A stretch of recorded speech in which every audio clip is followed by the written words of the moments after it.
Joining us now in Studio B, our good friend David Nixon, NFL linebacker and former BYU and Mountain West Conference great. David, welcome back to Studio B, man. Hey, always feels great to be back here with you guys. I know you're disappointed, just like the rest of us, about the Big 12, but what was your reaction immediately and then throughout the night to the non-expansion news? I think disappointed is obviously the word that comes to mind, but then I automatically shifted my mindset towards Tom Homo and just the waste of time that he put in there. In my industry, in commercial real estate, we get together and we put together big pitches, right? And you put a lot of work in these pitches, and you get a lot of research and a lot of write-ups and things done.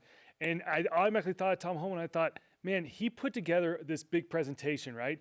And I imagine the Big 12 came back to him and wanted all sorts of additional information about BYU, et cetera. And the fact that he dumped all his time when he could have been spent elsewhere and improving the actual program, and then to hear Bowlesby and Bourne talk about how they didn't really consider candidates at the end of the day. They were just more of a conversation. Yeah. It was just a complete waste of time, I think, and that might be a little bit sour grapes on my end, but that was kind of my initial reaction to it.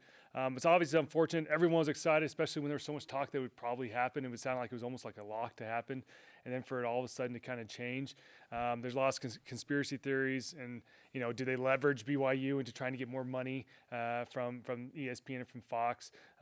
You kind of wonder what type of games were going on in their head with BYU and playing BYU Houston.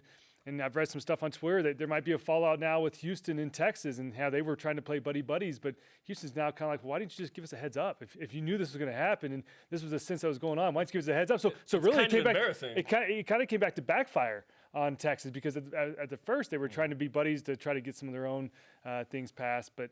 Anyways, it's just a big mess, and for me, it was just a waste of time for a lot of these schools. And really, frankly, the AAC kind of got put on hold for the time being while Cincinnati and Houston, all these other schools were pursuing. Yeah, how do you feel if you're Mike Oresco, the commissioner of the AAC? Exactly. I mean, your schools were all trying to leave, and now they got to come back, and you got to do kumbaya with them. I mean, it's just awkward. Yeah, we're cool. Go AAC, yeah. It's like when you break up with that girlfriend, but then you realize the one you wanted, she's got a boyfriend, and she's like, oh, actually, let's get back together. Yeah. That's not awkward at all. Not at all. And nothing from personal experience, it sounds like. None whatsoever.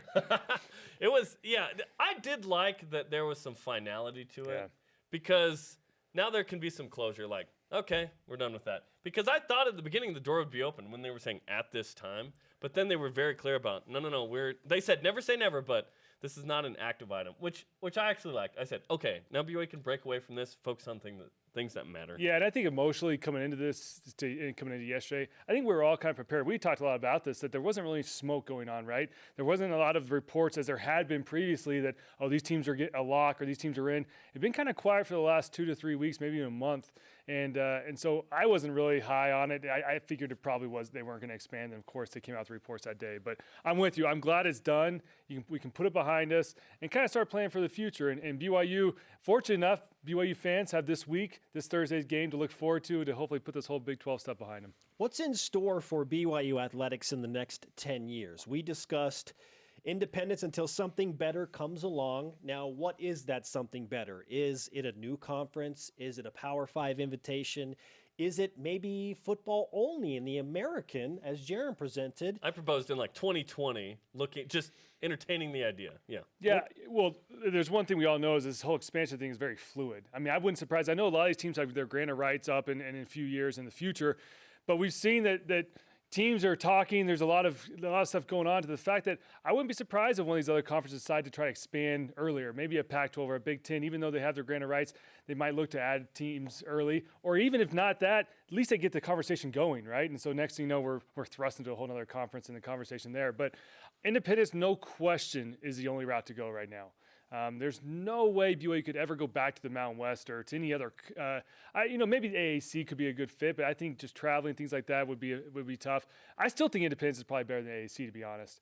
But I just think that trying to go back to the Mountain West, BYU would never win another in-state recruit again against the Mountain West and Pac-12 with Utah. I mean, you have to stay independent. And listen, what's happening with BYU in the television they're getting, the exposure, is unprecedented, right? I mean, I look back towards my days, we were on the mountain, and literally my family in Texas had to have a sling box here in Utah to be able to watch my games. This is in before Texas. before the app came out. Now it's a popular app. This was an actual box. This is an actual box you hooked into like your Comcast box. Anyways, it was just a fiasco, and family couldn't watch. But now BYU's on ESPN or ABC every single week. I mean, it's just awesome for these athletes, and they understand that when you're getting recruited.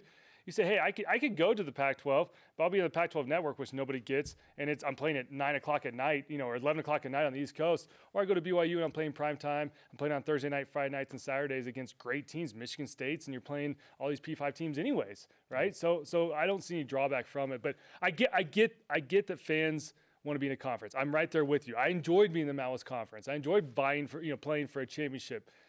But independence right now is a much better step than going back to Mountain West or any other conference. And BYU is playing for a championship. They're a half game back of Army in the independent It's conference. a close race. It's a close race. They're going to win. It's crazy. It's a close race. Here was my thought too, just trying to project into the future.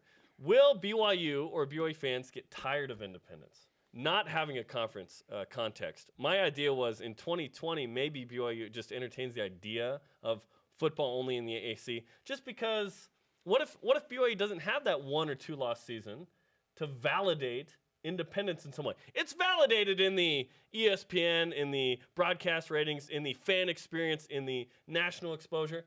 But I just mean competitively. Yeah, I could see that happening. But at the same time, if Tom Homo can continue to put together schedules like he put together this year, it's unbelievable. I'm fine with not being in a conference. I'm fine with playing week in, week out P5 schools and playing big-time powerhouses. They're compelling every week. And then the fact that BYU's been able to hang tight and beat some of these teams like we've seen the last few weeks, I'm fine with that being in a conference, to be honest. At some point, I'm going to, I think, crave the conference context. Here's the thing. I missed that. I won 2 Mountain West Conference championships. I have 2 rings. I've never worn those rings. I mean, it's not. Who cares, right? At the end of the day, you win a conference championship. Granted, maybe if you win the Pac-12 or something, that's something to hang your hat on.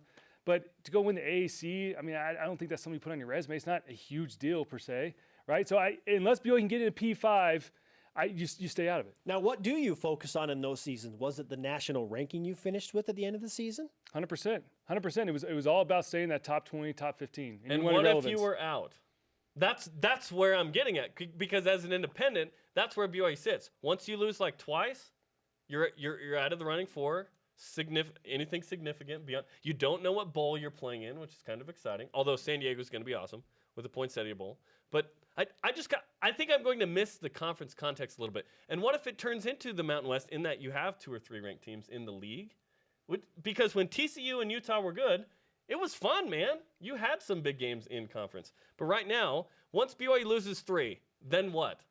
Listen, I'm just asking these questions. Yeah, and I will agree. To be in a conference is ideal, but not in the Mountain West or in my opinion, AAC. That's not Mountain ideal. West is totally out. Yeah. And even AAC, I just until maybe Cincinnati and those teams start getting the top 25 more and become more relevant, I'd say BYU stays Indy. That's my personal opinion. David Nixon, former NFL and BYU linebacker, with us on BYU Sports Nation. Fascinating conversation we're having right now. Let's push it forward to what BYU has on Thursday night. The Cougars, 2-11 against ranked opponents on the road in the last 10 years. But David, you played and excelled in one of those 2 road games. You caused a big fumble early on in that 2006 TCU game. What kind of opportunity does Boise State present to BYU on Thursday? I think it's our last signature win. I think the players look at it saying this is kind of our last opportunity to make a huge statement. Obviously, by winning out, that's a statement in and of itself. But to go on the road at Boise State, who's now ranked 14th in the country, it's a huge opportunity. And BYU, I think the players have looked at the season and said, man, we started off a little slow, right? We struggled out of the gates. But we've really found ourselves. We found our identity. We've shown that we can put complete games together like we saw against Michigan State. And this is one of those opportunities for them to go out there and showcase and once again prove to the nation that they're worthy of maybe a P5 conference, but more than that, they're a relevant program, right? And I remember, like you said, in 2006, we started off 1-2 and rattled off 10 straight wins. Did the exact same thing in 2007. So there's no reason why this team, in fact, I talked to Taysom when they lost their first few games. I said, listen, there's still something out there. Yeah, because you're independent, you don't have that New Year's Eve type bowl, but you're now in the situation you can go out there and make a statement. And that's exactly where they're at. And Boise State's in their way, right? If they can get through Boise State, I think it's a pretty good likelihood they'll finish out undefeated, obviously. But It's just it's a great opportunity. And I remember in 2006 that was our motto. Hey, we struggled against Arizona. We slipped there against Boston College. Had a game we should have won. Same thing with BYU. They look back and they're like, we should have won those games. We should be undefeated, right? So we were a very confident group in 06, similar to what this year's team is. And I think that they go out there and like we went on the road to TCU, we knew it was about us. So we can hang with anybody. We've shown we can hang with Matt Ryan, at Boston College, and we went out there against TCU and put a complete game together. So it's not going to be easy up at Boise State. Obviously, they're going to have to play like they did against Michigan State, but they obviously have it in them. And I think each week they're growing. And we heard from Taysom yesterday in his press conference that Ty Detmer's kind of becoming more and more comfortable with the personnel. He's becoming more comfortable with play calling. Mm-hmm. The first couple games, he kind of was trying to fill things out. But now they've kind of got the whole playbook installed, and now he's able to kind of take bits and pieces of it, install it against Boise State, and pick apart the defenses. David Nixon is really good at what he does, and if you'd like some more of what David Nixon does, watch After Further Review tonight, 7 Eastern, 5 Mountain, brand new episode breaking down Mississippi State and BYU, and looking ahead to that Thursday night matchup against 14th ranked Boise State. Dave, thanks for the time, man. Yeah, always. Thanks, guys.